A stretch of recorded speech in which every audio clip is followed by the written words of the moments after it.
Mesdames, Messieurs, merci beaucoup d'être avec nous dans Débriefing. Débriefing, émission d'opinion sur B1 Télévision. Chaque semaine, nous faisons le tour des questions qui agitent le débat public et des questions qui agitent le débat politique. Les nominations au sein de la police, un général de l'armée à la tête de la police, un signal pour qui Joseph Kabila prépare-t-il le lit de l'état d'urgence dans la rumeur? Et ce remède du parti Liberté de Germain Kambinga est-il une panacée? Félix Tshisekedi, on le sait, est-il dans la même logique que Corneille Nangaa quand il propose une transition de 6 mois sans Joseph Kabila? En économie et finances, le trésor public est quasiment vide. Que se passe-t-il? Le franc congolais n'en finit pas de dégringoler. Quelle est la solution?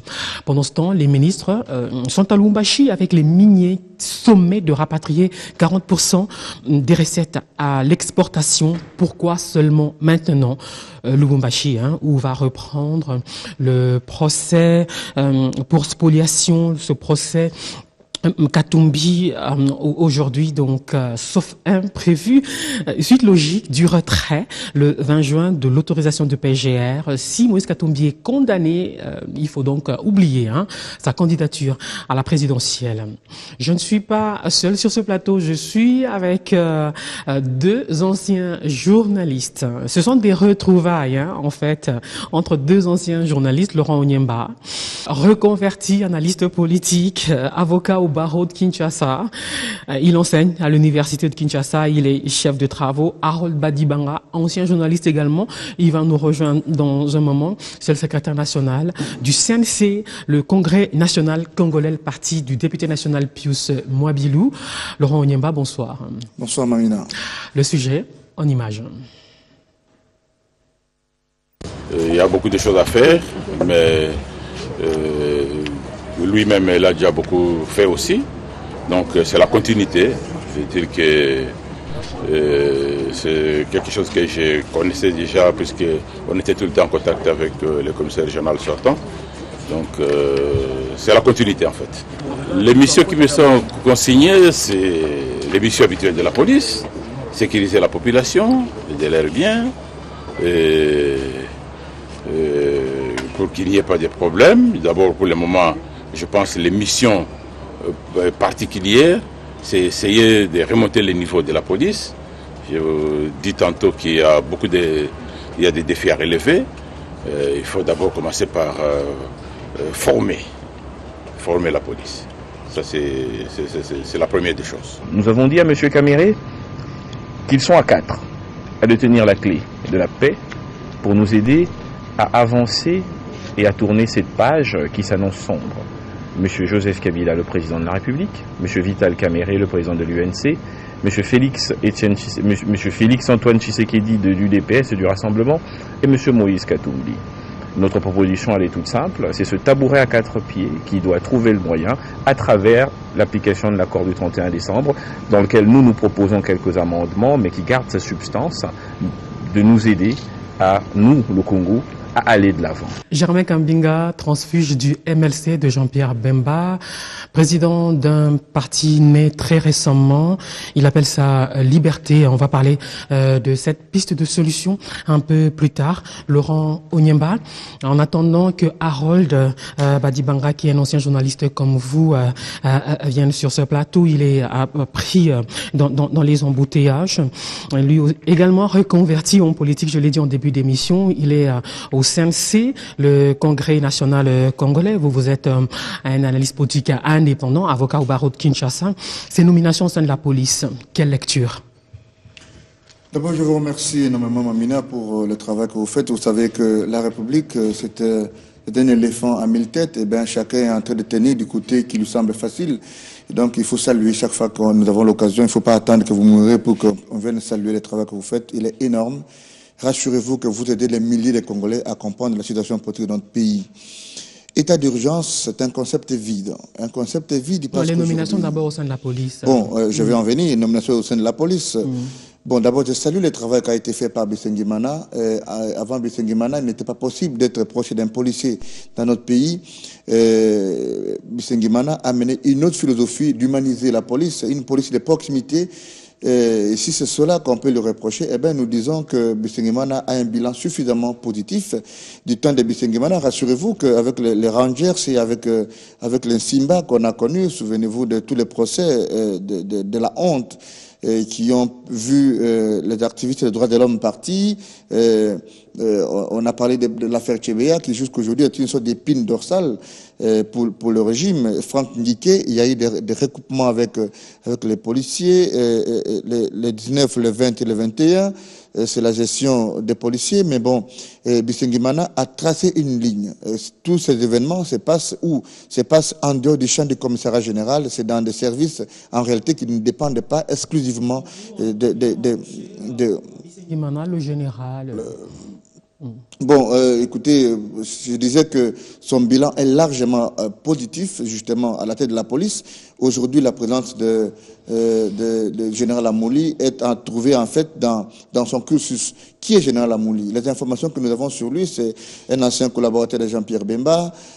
Par la suite, il a ramené les troupes de Jean-Pierre Bemba en Centrafrique, et ce qui justifie aujourd'hui que même Bemba soit à l'AE en train de répondre des faits qui ont été justement causés par le général et les hommes de troupes. En réalité, il avait l'autorité et plutôt de commandement. Bemba en avait l'autorité hiérarchique, et puis il a été le chef d'état-major en charge des renseignements et d'opérations de l'état-major général. Qu'il quitte l'armée vers la police, cela n'est pas innocent, c'est un coup dur, c'est un signal fort pour démontrer que les heures qui arrivent vont devoir nous réserver beaucoup de surprises, mais pas de surprises positives, parce que je ne vois pas, en termes de formation, un militaire est différent d'un policier. Les policiers ont pour mission de sécuriser les civils, le peuple et les biens. Les militaires ont la mission de la défense nationale. Et donc, si on veut adapter la mission de la défense nationale à la protection de la population, on veut créditer l'hypothèse de ce que les gens disent dans leur théorie, état d'urgence. Alors, un général à la tête de la police, c'est un signal pour qui? Bon, un signal pour l'opposition et un signal pour la communauté internationale. Pour dire que dans les heures qui arrivent, les droits de l'homme vont devoir être au centre de la problématique congolaise. Pour dire que les heures qui arrivent vont devoir être les moments de confrontation, parce que le peuple est dans la misère la plus accroupie, le peuple est dans la misère la plus prononcée. Tous les indicateurs sont au rouge. Mouzito parle même de la faillite de l'État, alors qu'on trouve des causes ailleurs en disant des causes exogènes. Mouzito démontre que c'est des causes endogènes à cause de la mauvaise gouvernance, de la corruption, de la concussion. Et donc, c'est un signal d'affrontement, parce que le peuple a dit, parce qu'on nous a pris une année de plus, au 19 décembre 2017, s'il n'y a pas élection, le peuple a dit, nous allons nous prendre en charge. Et donc, pour moi, ce qui va arriver, c'est que le général, qui est un technicien qui connaît comment il faut réprimer, va devoir monter au créneau, et ça va sûrement pas aider la République. Et donc, nous disons, si le général vient à la police, il faut qu'il comprenne qu'il doit d'abord se recycler. La mission de la police n'est pas la mission de l'armée. Joseph Kabila prépare-t-il par là le lit d'un état d'urgence dans une sorte de rumeur? Joseph Kabila est dans plusieurs tableaux.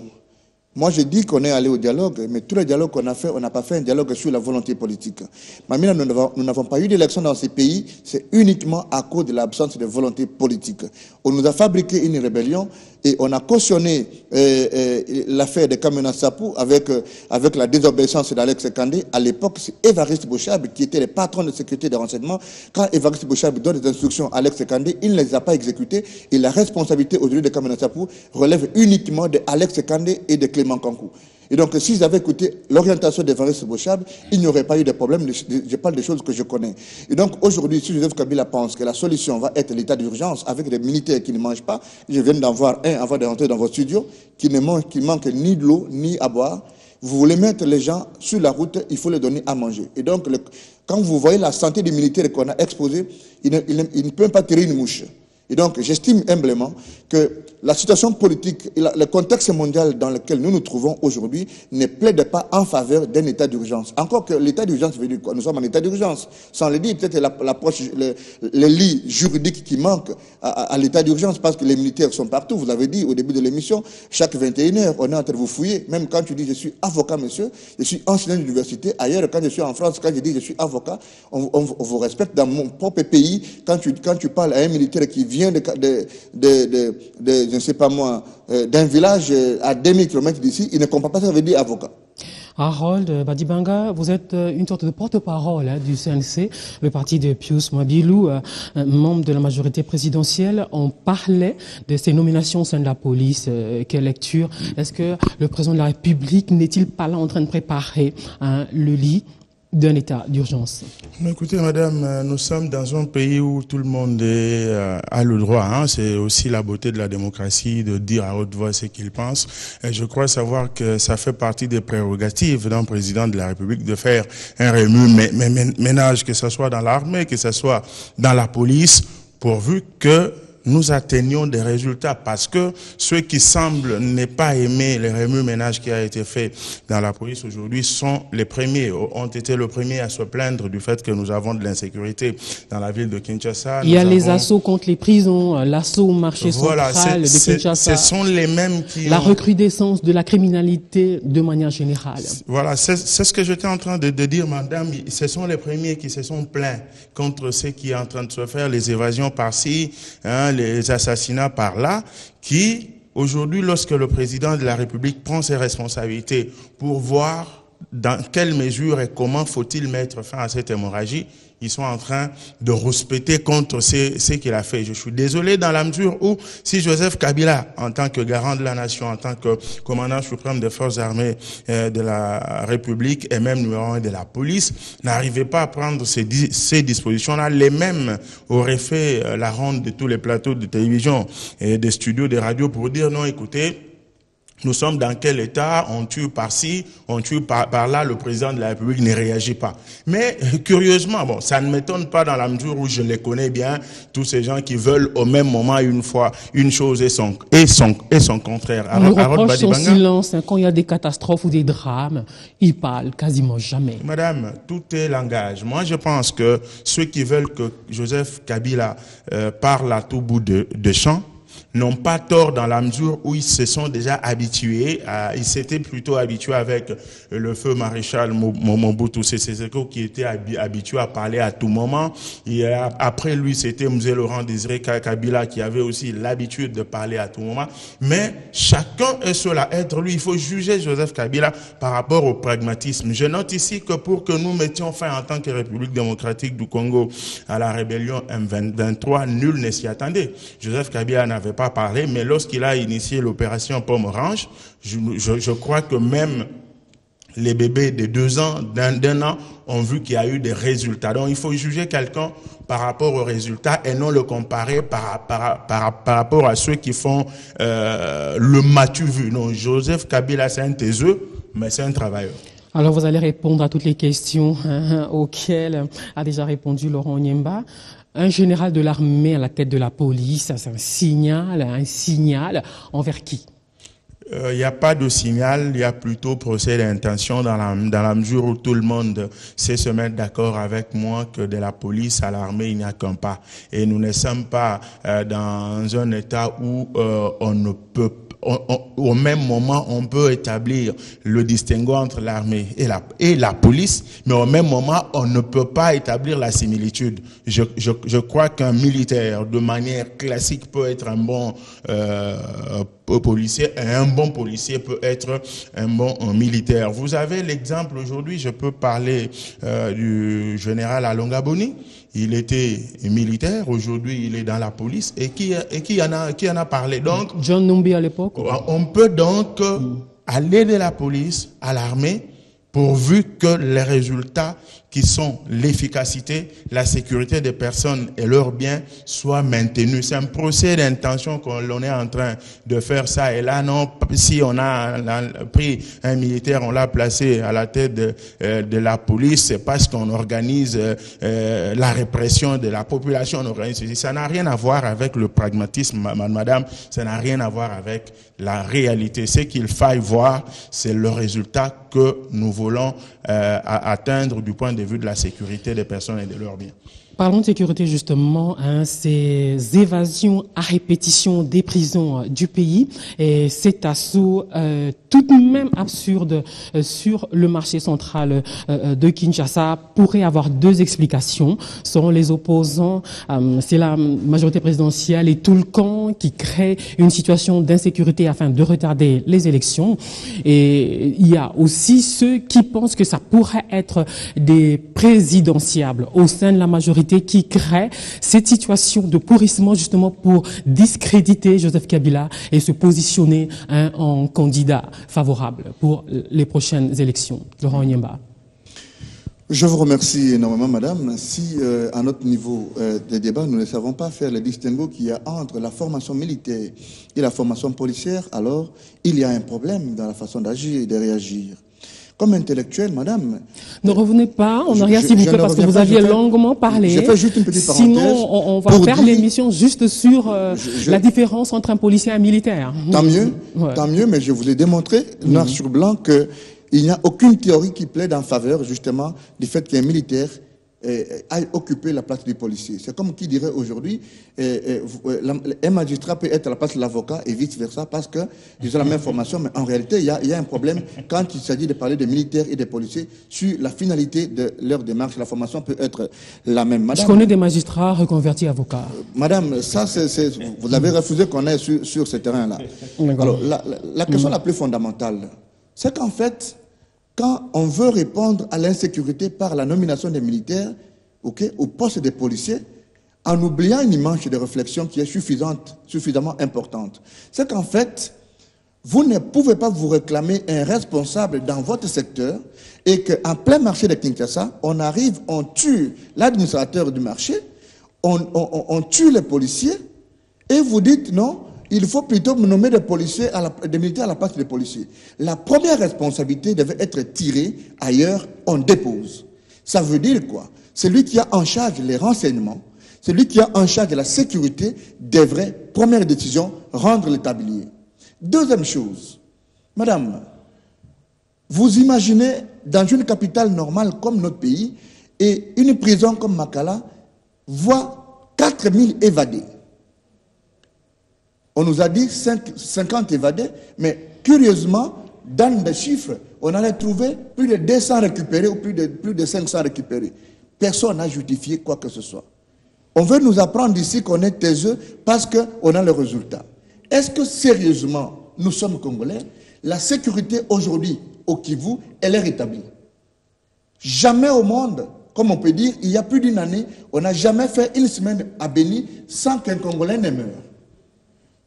On est à Kananga, on parle de 80 fausses communes. Ce ne sont pas, même si c'était des chèvres, les propriétaires des chèvres allaient les revendiquer. Il s'agit des Congolais qu'on a enterrés. On veut nous brandir la sécurité. Oui, le débat n'est pas à ce niveau-là, le débat est ailleurs. Ce n'est pas maintenant, et je le dis que visiblement, on veut faire une sorte de lit à l'état d'urgence pour trouver encore un autre prétexte. C'est parce qu'on s'est rendu compte que la démarche politique a monté ses limites. Les gesticulations politiciennes et juridiques ont démonté leurs limites. Parce que je peux vous poser la question, madame, aujourd'hui, est-ce que les Congolais peuvent nous dire, ou les téléspectateurs, quel est le texte fondamental qui nous régit? La Constitution, nous l'avons mis entre parenthèses. Avec l'accord, je l'ai dit à son temps, que l'accord était médiocre parce que l'accord renvoyait tout à la Constitution. On ne connaît plus la majorité, on ne connaît plus l'opposition. On est dans la politique de récupération et de débauchage et nous faisons les surplaces. Mais comme on s'est rendu compte qu'on a plombé l'accord et que tous les peuples n'ont d'espoir que dans cet accord, on fait maintenant la lie à l'état d'urgence, qui est un concept vide parce que l'état d'urgence ne veut pas dire qu'on n'organise pas les élections. Celui qui pense dire ça au président, il est trompe. Harold Badibanga, on fait pourrir la situation pour retarder le plus possible les élections ou c'est des mains politiques derrière ces situations incertaines afin de discréditer peut-être le dauphin de Joseph Kabila ou lui-même? Non, madame, vous savez, l'opposition congolaise est habituée à ça. Lorsqu'on bat de l'aile, on est en crise de popularité. On peut profiter de n'importe quelle situation pour dire n'importe quoi. Surtout que moi, lorsque je parle de vie des Congolais, j'ai beaucoup de responsabilités. Ne fallait-il pas démissionner, comme l'a dit Laurent Nyemba? Non, écoutez, madame, aux choses odieuses, l'interprétation est stricte. Moi, je ne peux pas chercher de la popularité sur les vies de mes compatriotes qui sont morts. Quoique j'entends ici Laurent Nyemba faire le relais de Washington ou de je ne sais pas moi quelle capitale qui n'ont jamais envoyé des enquêteurs à Chimbulu, à Mwanza-Lumba, mais à partir de là où ils sont, ils disent qu'il y a 80 fosses communes, on peut arriver demain jusqu'à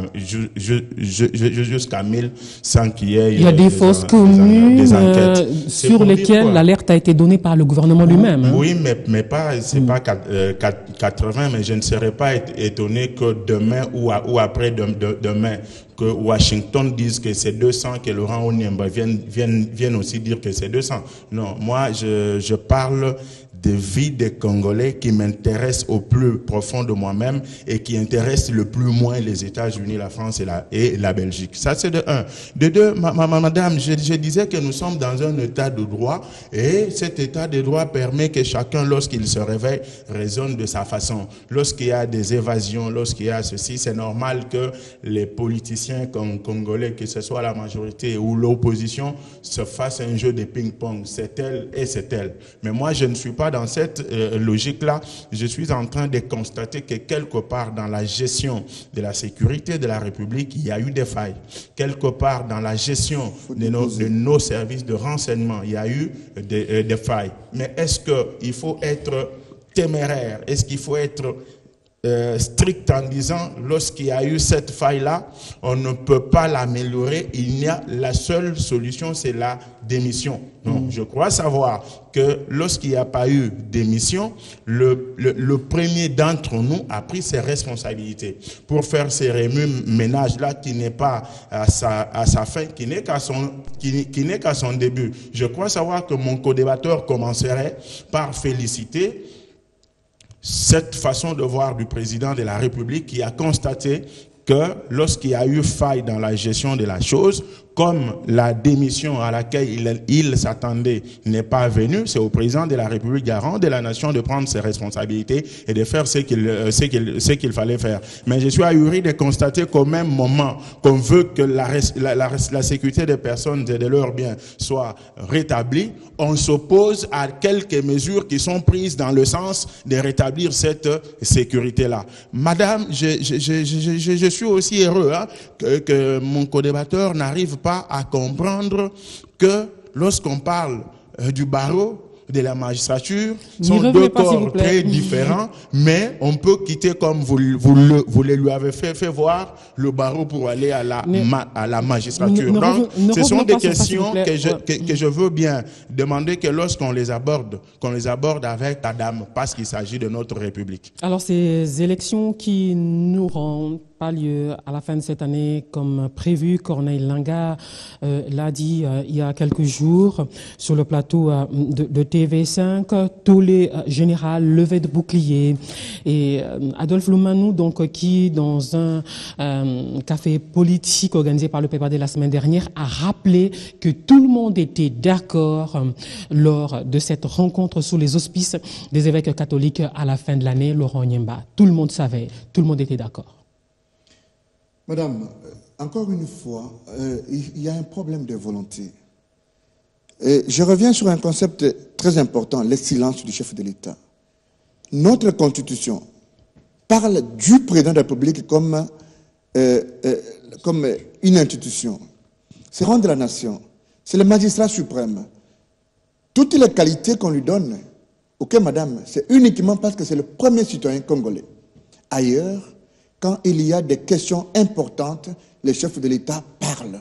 On doit connaître. La spéculation qu'il y a dans l'opinion, c'est le silence du président. Quand je l'avais dit en son temps, j'ai dit, il suffit que le président dise, messieurs les compatriotes, je veux vous laisser la République, je veux vous organiser les élections. La solution est simple. Il avait répondu autrement. Quand Il a dit que son sort... La Constitution sera respectée. C'est ça qu'il avait dit? Madame, s'il vous plaît. La Constitution sera respectée. Vous connaissez une disposition constitutionnelle qui est respectée aujourd'hui? Je suis constitutionnaliste. Toutes les dispositions qui sont respectées le sont pour des intérêts politiques. Je donne un cas d'école. Quand on fait le découpage territorial, c'est uniquement pour faire mal à Katumbi. Est-ce qu'aujourd'hui, nous pouvons nous mettre d'accord, tout en respectant, on a attendu 3 ans pour mettre en place ce découpage territorial, du reste prévu par la Constitution. Il suffit que le jour où on imagina que Katumbi est devenu fort au Katanga, pour l'anéantir, il fallait faire le découpage. Mouzito a fait une réflexion, Lutundula comme Paloukou, pour dire, vous créez des agents, vous n'aurez pas de moyens pour les payer. Aujourd'hui, on a créé des roitelets. Est-ce qu'on peut faire le bilan des provinces qu'on a créées? On a vu les mouillages qui commencent aujourd'hui à nous apprendre que la démocratie est européenne. Il faut une démocratie africaine comme pour prôner la tyrannie. Ce n'est pas ça le plus important. Le report des élections. Je reviens sur les élections. Les élections, madame, c'est en fait les meilleurs modes au monde, comme on nous a dit, le pouvoir du peuple par le peuple, pour le peuple, tel que défini par les savants sur la démocratie, et les mécanismes constitutionnels les plus légaux, les plus légitimes acceptés dans le monde entier, c'est le fait que le peuple se choisit ses dirigeants. Et à partir du moment où nous sommes choisis des dirigeants, au travers d'une constitution qui est notre pacte social, dans une dialectique sociétale suffisamment nourrie, il faut qu'on les organise. Et parce que nous nous sommes rendus compte que le pouvoir en place est dans une logique de vouloir plomber les mécanismes électoraux en vue d'aller de rallonge à rallonge, rassurez-vous qu'aujourd'hui le peuple a décidé, conformément à la même constitution, article 64, de se prendre en charge. Parce que se maintenir éperdument au pouvoir est une violation justement de la même constitution. Et donc, la constitution, pour terminer, l'accord du 31 décembre a été violé. Les évêques qui en avaient l'esprit parce qu'ils étaient les pères, aujourd'hui les évêques sont saupoudrés, insultés par les politiques de la majorité. J'ai même écrit à Monseigneur Moussengo pour lui demander d'excommunier tous les chrétiens catholiques de la majorité qui sont en train d'insulter les évêques. C'est un peu radical ça comme mesure. Harold Badibanga, alors la majorité a dribblé les copains, hein? Non, c'est très simpliste de le dire, mais je commence par une parenthèse. Je suis ahuri qu'un juriste dise que si le découpage territorial a eu lieu, c'était pour faire du mal à Moïse Katumbi. Il oublie que c'est l'une, jusqu'à ce jour, des dispositions constitutionnelles de la République. Et donc, il ne faut pas avoir une vision minimale. On a attendu 3 ans pour l'appliquer. S'il vous plaît, c'est mon temps de parole. Laurent, s'il vous plaît. Mieux vaut tard que jamais, c'est une disposition constitutionnelle qui a été appliqué, et donc ce n'était pas un règlement de compte à qui que ce soit. Je suis désolé que ça sorte de la bouche d'un éminent juriste. Madame, lorsque nous parlons des élections, je redis ce que j'avais dit parce que j'ai entendu des histoires ici. Le problème, c'est Kabila qui doit parler. Non, ne voulons une fois pas de plus une chose et son contraire. Qui est Joseph Kabila par rapport à la Constitution de la République? Nous sommes juristes après tout. Joseph Kabila est au même niveau que le dernier bûcheron de Kabia Kamanga chez moi lorsqu'il s'agit d'être devant la Constitution. C'est-à-dire quoi? La Constitution s'applique sur lui, sur moi, sur Onyemba, que sur la dernière bûcheronne de Bokongui qu'elle a. Ne lui demandez donc pas, quand vous dites qu'il ne doit pas être au-dessus de la Constitution, vous lui demandez de se prononcer pour là où la Constitution, madame, la Constitution, loi de loi, loi fondamentale a déjà tranché. Nous en connaissons plus d'un en Afrique. Je ne vais pas loin, je parle de Kagame, qui avait fait des promesses, mais qui n'a pas fini par respecter la Constitution. Mais Joseph Kabila, devant le peuple congolais représenté par les élus, les sénateurs et les députés nationaux, vous dit l'acte sensu que la Constitution de la République sera respectée. Onyemba veut ici que Joseph Kabila dise non, je ne me représenterai plus. Non, alors, ça c'est un débat. Quand les opposants ont des slogans de type élection sans Kabila, transition sans Kabila. Non, mais ils sont convaincus, heureusement qu'il y en a un de leurs ici, qui est mieux placé pour leur dire en juriste que c'est de la vendetta. Ces slogans-là vont dans le sens de la violation des règles. En quoi ont-ils tort? En quoi ont-ils tort? Ils ont tort parce que la Constitution ne veut pas désormais dans ce pays la prise de pouvoir par la force. Joseph Kabila est président de la République. Élection sans Kabila. Il devra partir après remise et reprise avec son successeur. C'est tout à fait clair. Mais lorsqu'on nous dit élection sans Joseph Kabila, je me demande d'où tire-t-il ça. Madame, pour revenir à votre question, je suis parmi les 15 délégués de la majorité présidentielle auprès de la CENI. Nous sommes en 2015, la commission de l'OIF, les experts de l'OIF arrivent en République démocratique du Congo. Nous sommes 15 du côté de la majorité présidentielle, ils sont 15 du côté de l'opposition, autour de la CENI avec 16 experts. Ils étudient le fichier électoral et ils disent, avec ça, nous ne pouvons pas aller aux élections avant avril 2018. Témoin les oppositions dans la salle, je peux en citer autant. Mais pour des besoins de soif de pouvoir, pression par-ci, pression par-là, les mêmes vont auprès des pères évêques sur initiative du président de la République, bien sûr. Les autres vont, ils sont allés au niveau de l'Union africaine. Ils ont marché à volonté sur des évidences.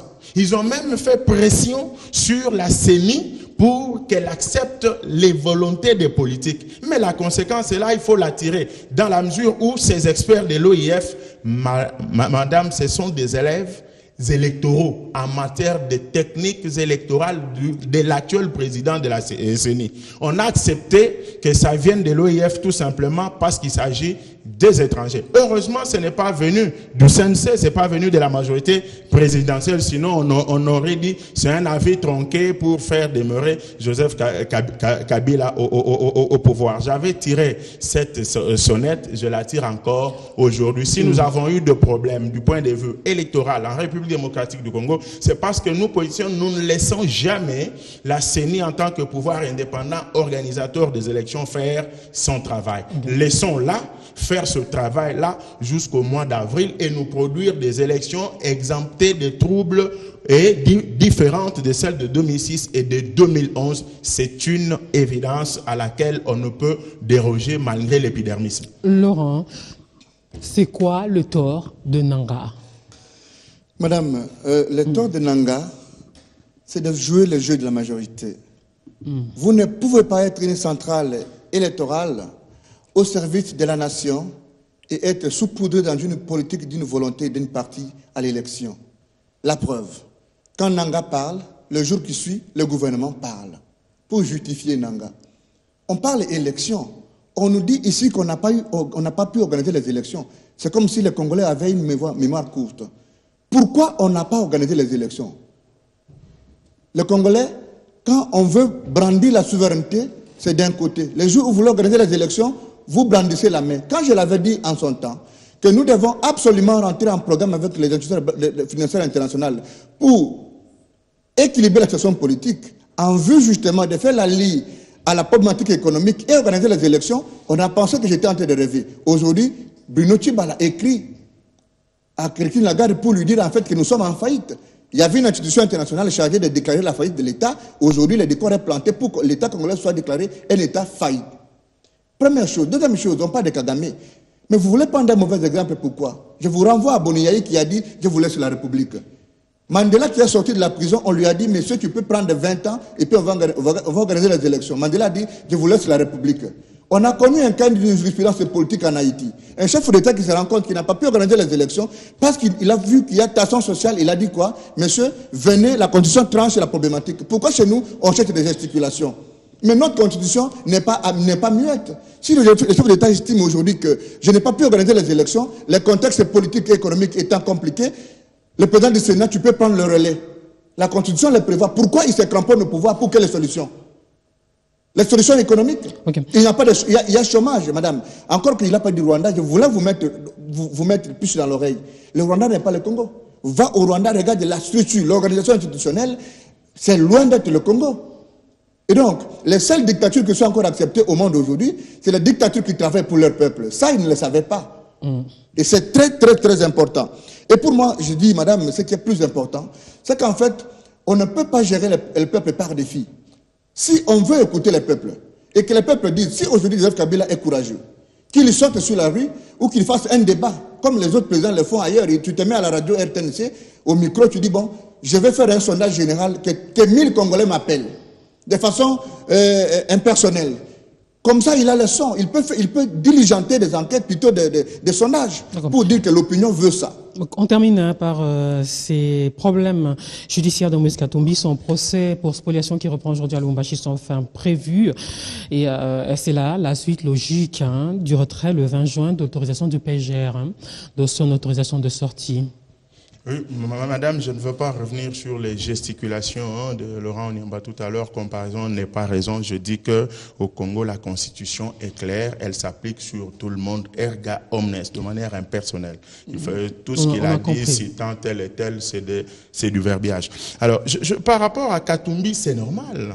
C'est la justice, madame. Je veux encore qu'on me dise ici, c'est un règlement de compte pour ceci, pour cela, alors que nous qui avons été à Lubumbashi, ne fût-ce que pour une fois, nous disons aux téléspectateurs, allez sur l'avenue Maenge au numéro 85 dans la commune de Kamalondo, si je ne m'abuse pas, poser la question de savoir à tous les Louchois, cette parcelle appartenait à qui depuis tout ce temps. On vous dira que c'est une affaire c'est une parcelle appartenant aux Stupis. Alors c'est pour dire que oui, effectivement, c'est pour dire que lorsqu'il y a ces poursuites là au niveau de la Senko, la commission qui avait été conçue avait même dit clairement que lorsqu'il s'agit des problèmes, des affaires dans lesquelles l'État congolais est contre les individus, l'État congolais arrête cesse avec ces poursuites-là. Mais lorsque ce sont des affaires dans lesquelles les individus ont affaire aux individus, l'État ne se substitue pas à ces individus-là pour faire je ne sais pas moi quoi. C'est ça le cas. Moïse Katumbi, officiellement pour moi, est malade. Il est en train de se faire soigner en Afrique du Sud. Voilà pourquoi l'autorisation lui avait été accordée par le PGR. Mais aujourd'hui, on constate que non seulement il n'est plus il a déjà annoncé malade, plusieurs fois qu'il revenait. Il était en Afrique du Sud, il était aux États-Unis, c'est normal. Il a déjà annoncé plusieurs fois qu'il revenait, mais on l'a pas vu. C'est vrai que le gouvernement répond que dès qu'il revient, la justice fait son boulot. Ça veut dire qu'il sera arrêté. Alors, s'il est condamné, Laurent Onyemba, ça veut dire qu'il faut qu'on oublie sa candidature à la présidentielle. Non, mais Katumbi n'est pas indispensable. Il y a 80 millions de Congolais. Quand on parle de la crise ici, ce n'est pas Katumbi. Katumbi ne met pas de fin. Il nous rappelle seulement que nous sommes un peuple et que nous avons des droits. Madame, vous voulez me donner un exemple? Que entre aujourd'hui le cas de Moïse Katumbi, je vous donne l'emballage politique qu'il y a dans ce procès. Parce qu'il a été dit par son grand frère Raphaël Katebi Katoto, visiblement à la télévision sur TV5, que la maison de Mayengue, c'était sa maison. Il y avait un magistrat sérieux qui fait l'instruction. Tout de suite, il ouvre une enquête contre son grand frère pour avoir les éléments de sa déclaration et mettre dans le dossier. Vous avez déjà entendu que Katebi a été interrogé? Suivez mon regard. Deuxième fait, les évêques vont... Ce n'est pas seulement les évêques, parce qu'il y a confusion dans cette histoire. Il y a eu aussi des hauts magistrats de la République, des procureurs généraux, qui étaient dans la commission avec les avocats et les structures de droits de l'homme, qui ont composé la commission pour évaluer les dossiers de décryptation politique. J'étais l'avocat de Franck Diongo, c'était le procès de la honte. Vous voulez me suivre, votre média est à l'international. Dites-moi dans quel procès on soulève une litis, 4 exceptions d'inconstitutionnalité, par voie d'action et par voie d'exception, et que la Cour passe outre. C'était un procès politique. Franck Diongo, aujourd'hui, on a libéré tous les combattants qu'on a arrêtés. On a compris qu'il faut absolument faire droit même aux manifestants. Et la commission des évêques finit par dire que Katumbi doit revenir un homme libre parce que le procès, est un procès politique. Et aujourd'hui, vous voyez qu'on préfère prioriser le procès de Katumbi et oublier l'affaire Clément Kankou, parce que Clément Kankou doit répondre. Du point de vue de l'audition qu'on a vue justement des intentions de Kamana Sapou, qui est une catastrophe mondiale, qui frise même la paix universelle. Mais le procureur nous a seulement annoncé des dates, et à la fin, on n'en sait plus grand-chose. On devait donc tirer la conséquence. Les autorités sécuritaires, les autorités politiques et que Makankou, avec le gouverneur, devaient répondre pour en savoir plus. Mais quoi de plus normal qu'aujourd'hui, on nous brandisse l'hypothèse de Katumbi à la présidentielle. Ça, c'est un procès politique. Je termine en disant, madame... S'il est condamné, il faut oublier. Hein, je vais finir par là. Nous avons, une image mitigée de notre justice. Aujourd'hui, l'institution la plus importante de notre pays, qui est le président de la République, est en fait prise en otage, ou plutôt a pour soubassement juridique l'arrêt de la Cour constitutionnelle dont les juges se sont prononcés à 5. Et c'est une aberration juridique ultra supra-transcendante et la jurisprudence de la Cour constitutionnelle va être entachée jusqu'à la disparition de cette dernière parce que aujourd'hui, c'est une honte d'État que de voir que cette situation s'est passée comme ça. Et donc, si vous voulez donner raison à celui qui a dit que la pire tyrannie, c'est celle qui passe par les couleurs des toges, eh bien, Katumbi n'est pas indispensable. Et rassurez-vous que sans Katumbi ou pas Katumbi, n'importe quel Congolais crédible qui va affronter le président de la majorité dans la misère dans laquelle nous nous trouvons, va battre ce dernier. Et je termine en disant Katumbi va revenir. En homme libre. Katumbi reviendra en homme libre dans ce pays, madame, parce qu'aucun Congolais ne peut prendre le pays en otage. S'il ne revient pas en homme libre, tu sais, tous les moyens d'atteindre le pouvoir ne sont pas que des moyens constitutionnels. Okay, alors, j'imagine la réaction de ses partisans, hein, si jamais il est condamné. On termine par là, il nous reste 2 minutes. Oui, moi, dans 1 minute, je dis Moïse Katumbi reviendra dans ce pays en homme libre parce que le gouvernement de la République ne lui a pas fait prohibition de rentrer en homme libre. Il l'attend plutôt pour qu'il réponde de ses faits. S'il n'a rien à se reprocher, il n'a qu'à venir, surtout qu'il est homme d'État. Il n'a rien à se reprocher, il vient, il est jugé. S'il n'a rien fait, il est acquitté. S'il a fait quelque chose, il est condamné. À entendre ce que j'entends là, c'est comme s'il y a une interdiction. Bien au contraire, le procureur général de la République a écrit au président du collectif de ses avocats, le bâtonnier maître Mukendi wa Mulumba, pour lui demander de faire, de demander à son client de revenir. J'entends dire que maître Mukendi wa Mulumba est devenu médecin. Non, il est établi noir sur blanc que son client n'est plus malade parce qu'il n'est plus en Afrique du Sud pour des soins. Il navigue entre différentes capitales. Par rapport à ces adeptes, à ces fanatiques, à ceux qui croient en lui, non. Mais d'où Alex et Lex, nous travaillons tous pour un état de droit. Je crois que si mon ami Laurent Onyemba, je ne le souhaite pas encore que ce n'est pas dans ses habitudes, si j'apprends qu'il a violé et qu'on l'arrête,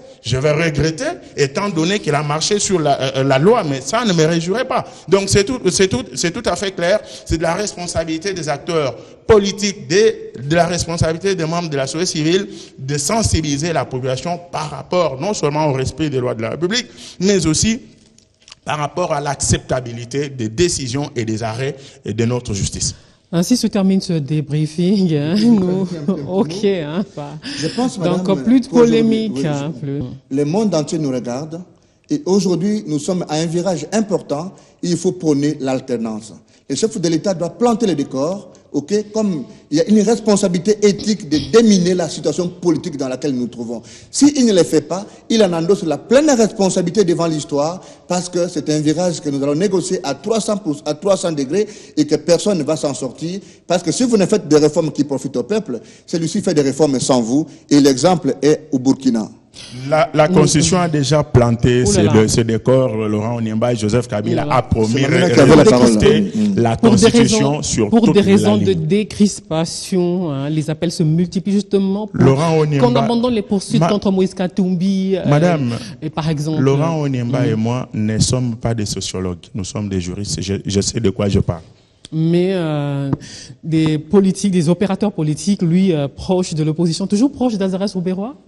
Azarès Rouberois est un grand ami à moi. Il fait de grandes réformes à la décentralisation et je pense que le développement de ces pays partira de ces ministères. Adlas Robewa, à qui je félicite un futur travail au sein du ministère de la décentralisation. Et là, j'ai senti que vous fricotez un peu avec Moïse Katumbi aussi, non? Non, Moïse Katumbi est un compatriote.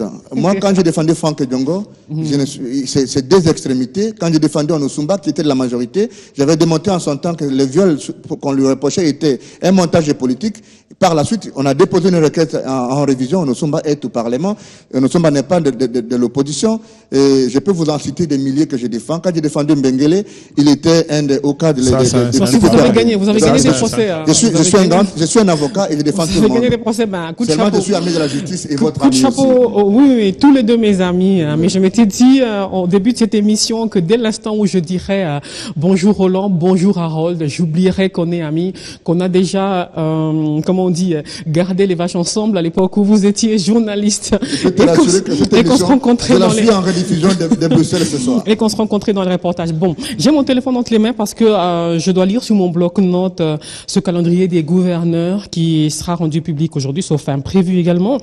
Alors, ce sera dans 11 provinces, le Haut-Katanga, Olomami, Sud-Kivu, Chopo, Kwilu, Chwapa, Sud-Ubangi, Kasaï central, Mongala, Équateur, Bal-Ouélé. Et c'est Mongala, Équateur et Baouélé qui sont concernés uniquement par l'élection des vice-gouverneurs. On n'a pas eu le temps de parler de ce trésor public qui est quasi vide. Que se passe-t-il? Le Front congolais n'en finit pas de dégringoler. Quelle est la solution? Et les ministres qui sont à Lubumbashi avec les miniers sommés de rapatrier 40% des recettes à l'exportation pour que notre économie et nos finances s'en portent un peu mieux. Vous avez entendu parler de cette mise à la retraite dans la fonction publique. Le huissier aura $7 000. Est-ce que la Banque mondiale serait prête à décaisser pendant que le pays est sous régime de sanctions? Harold Badibanga était avec nous, c'est le secrétaire national chargé de la communication du CNC. Le CNC, c'est le parti de Pius Mwabilou, député national. Laurent Onyemba, analyste politique, il est avocat au barreau de Kinshasa. Il enseigne à l'université de Kinshasa. Tous deux juristes, tous deux anciens journalistes. C'était un bonheur, ces retrouvailles sur ce plateau. À la semaine prochaine pour un autre débriefing.